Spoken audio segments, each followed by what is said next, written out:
Hello friends, welcome back to my YouTube channel, and at last I've made a comeback. And what a comeback it should be for me, because there are plenty of matches in this cricketing season which is called December, or which is called as summer in some parts of the country where the cricket matches are happening, like in Australia, South Africa, New Zealand are going to start their home cricketing season in the new year. So now, without wasting any time, let's skip to the cricketing analysis. But yes, I remembered it. But before that, you must like, share, subscribe, and comment on my YouTube channel. And I want to thank all my fans who stayed with me in this month-long period in which I didn't upload any of the video. So now let's skip to the cricketing part of it. Tomorrow, first of all, it's a Christmas day, so Merry Christmas to all of you. A Happy Christmas to all my viewers watching all around the globe and all over India. Now, today is Christmas, so eventually tomorrow is the Boxing Day, and Boxing Day is the day of cricket matches, of test matches. And there is going to be third Ashes test match between England and Australia at the historic MCG Boxing Day test match. As we all know, the love affair between Boxing Day and MCG, 80,000 cricketing crowd. And the second one is more important to Indians, because tomorrow is the start of India tour of South Africa. South Africa and India will be locking horns against each other at the Centurion, Super Sport Park in Centurion. So let's first talk about the Indian matches, because most of my viewers are Indian.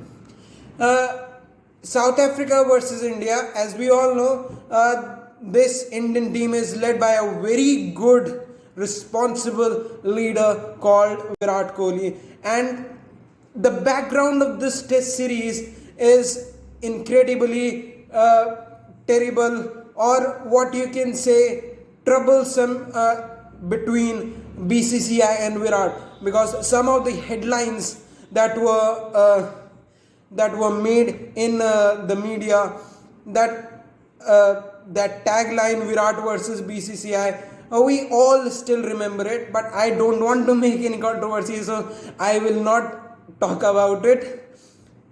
I will talk about only the cricketing part.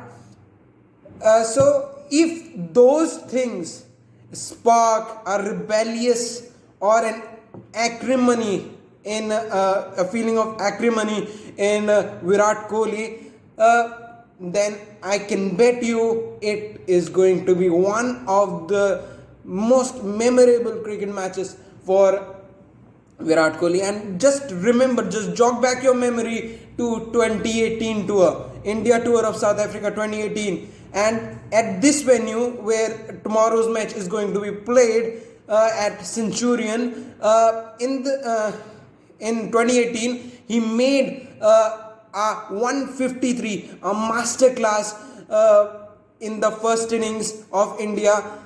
So plenty of good memories for Virat Kohli, and horrible year of 2020, horrible in terms of Virat Kohli, because we tend to compare Virat Kohli to the standards he set for himself. Now, talking of the team combinations and the pitch here in Centurion.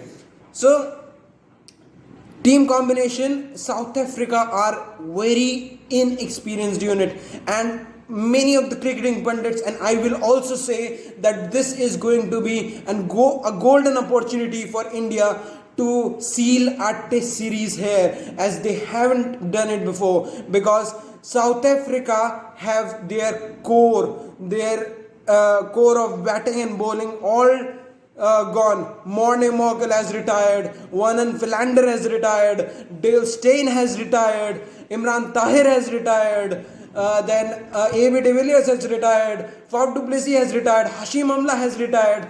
All of the superstars of the 2018 tour, or highest run getter and wicket takers of 2018 tour, have all retired, and the from South African perspective, the leadership duties will be with Dean Elgar, and he has to take the responsibility of moving the batting order with him. And Quinton de Kock is the second most experienced in that after Dean Elgar. So Dean Elgar and Quinton de Kock have to steady the ship. Aaron Markram has been hitting a good form during the World Cup, so plenty of expectations from him also. It is going to be another big blow that Anrich Nortje has been ruled out of this Test series, but as we said about the sad news of South Africa that Anrich Nortje has ruled out, there is also a good news that Duane Olivia is making a comeback in this South African team after 3 years because of the Kolpak era that has ended. So he has returned to his national colours, and plenty of it will be expected. He talked about hitting the fuller length and mastering the fuller length in the cricket grounds in UK, and it would be it would be an interesting package, because before when he played for South Africa, he used to hit the short of the length area, hitting the deck, and now he has mastered the fuller length, so it would be a troublesome area for the Indian batters. So now talking of so plenty of positives for South Africa, and plenty of bad news also, positives and negative both. India, there are plenty of positives in compared to the negatives. The only negative is Rohit Sharma, their leading run scorer in test matches, their leading run scorer in the Tour of England, has been ruled out due to a hamstring injury, and they will be missing him so much. Although Priyank Panchal has been named as a replacement in the squad for him, but they will be missing his services. Now moving forward to the team combination that Indian team will employ. Virat Kohli will be the captain. KL Rahul has been given the vice captaincy, so it is almost certain that KL Rahul and Mayank Agarwal will open, because there is no Shubman Gill named in this tour squad because of injury, and there is no Rohit Sharma, so Mayank Agarwal and KL Rahul will be opening. Mayank Agarwal has been coming off a good New Zealand series, New Zealand Test series, so it would be interesting to see how he reacts to those bouncy pitches. Remember, Centurion is one of the typical and the toughest South African pitches that you will find out. There is high bounce at pace and carry, and if you lose a wicket there and do not consolidate, then it becomes a very difficult place for batters to bat.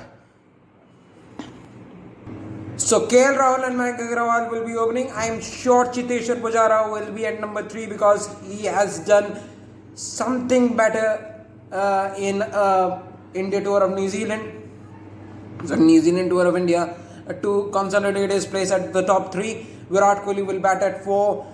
At 5 there is a conundrum, because I think Ajinkya Rahane will not be selected, so it will be a conundrum between Hanuma Vihari and Shreyas Iyer. Shreyas Iyer has been in very splendid form since his debut during the New Zealand Test matches, and Hanuma Vihari has been a specialist number 5 in foreign conditions for India, and he has also been the leading run scorer for India A in their tour to South Africa earlier this series. So it will be a conundrum between these two. I think then Rishabh Pant will be the keeper. Then the 5 bowlers, I would select Ravichandran Ashwin, providing you with some bat bowl. Jasprit Bumrah and Mohammad Shami will return, which is a huge boost for the Indian side. And then there would be Mohammad Siraj and Ishant Sharma. So these are the four pacers: Jasprit Bumrah, Mohammad Shami, Mohammad Siraj, and Ishant Sharma. If they require some batting down the order, as has been the mantra of Virat Kohli, that they want deep batting lineup, they can replace any one pacer with Shardul Thakur, who has also been named in the squad. So plenty of options in the tank for India. Now quickly moving on to the Ashes Test matches. There are plenty of things to talk about these. As we expected the Ashes to start, as we expected on expected lines, the Ashes has gone. England have been a no match for the Australians, and England, when I talk about England, there has been no sign of intent. They seem to be fizzled out. They seem to be fatigued. They seem to be bored with the bio bubble procedures, and of that weakness. And Australia seems fresh because they haven't played a test match since last January, and they've been playing the limited overs matches only, which is very less workload for their players as compared to the English players, because they have played 7 test matches in between, and a couple of ODI or test series, ODI or T20 international series as well. So they seem to be fizzled out, and also the England team has plummeted. They have a legacy of Ian Botham. They have a legacy of some of the best cricketers in the world, but they are not standing out for their legends, for the kind of cricket they want to play. Joe Root has been scoring the runs, and it seems like Joe Root is a one-man show. If you get Joe Root out or David Malan out, as we see, then the whole batting lineup could collapse. Now, moving on to the team combinations. Australia have their regular skipper Pat Cummins coming back in the Melbourne Test match. So there is going to be definite one change, or I shall call the playing 11, because Pat Cummins has already announced the playing 11. So there has been 2 changes. Pat Cummins, their regular skipper, is coming in for Michael Neser, and Jay Richardson, who showed up as a sore body in the practice sessions during in Melbourne, has been rested, and our terrific debut for Scott Boland is expected. So these are the 2 changes: Mitchell Starc, Steve Smith, Travis Head, Alex Carey, David Warner, Marcus Harris. As we all know, there was some concerns about Marcus Harris and his form, but he has got the backing of the Australian head coach Justin Langer, as Justin JL just said, that we want a set opening pair, and we want to give as many opportunities for Marcus to consolidate his place at the top with David. So Marcus Harris and David Warner will be opening. Number 3 will be Marnus Labuschagne. There is no change in batting order for them, and there are going to be only 2 changes in the bowling lineup: Pat Cummins and Scott Boland making his test debut. These are going to be the changes. Now moving on to the England team combination. England have plenty of things to ponder about, because their team combination has not been settled. Anything in that lineup has not been settled properly. But the vigil that Joss Butler has shown with the bat on the last day of Adelaide Test match seems that he has secured his place. Rory Burns, during the press conferences of Joe Root before the 3rd Test match, it seems like Rory Burns is losing his place at the top of the order, and Zach Crawley will be coming in to replace him. there is a definite change, no doubt for it. Ollie Pope will be missing out, and Johnny Bairstow will be coming in the middle. Now in the bowling combinations, as most of the critics said that they want an extra yard of pace in their bowling lineup, and they have a one-dimensional attack during the test match at the Adelaide. So Mark Wood is almost certain to come. Now the choices for Jack Leach. If they want a spinner, Shane Warne's suggestion is they should keep a spinner in Jack Leach. But the conundrum is, in the first test, as we saw, that Jack Leach has been hit out of the park right from the word go from the Australians. So it is going to be a tough call whether to stay with Leach in this third test match, or whether to leave him or sit him warming the benches. That's all the preview that for the Ashes Test series and for this for the India South Africa Test series. Do stay tuned. I will get every moment I will describe of these two test matches. Stay tuned with me, and please don't forget to like, share, subscribe and comment. Thank you.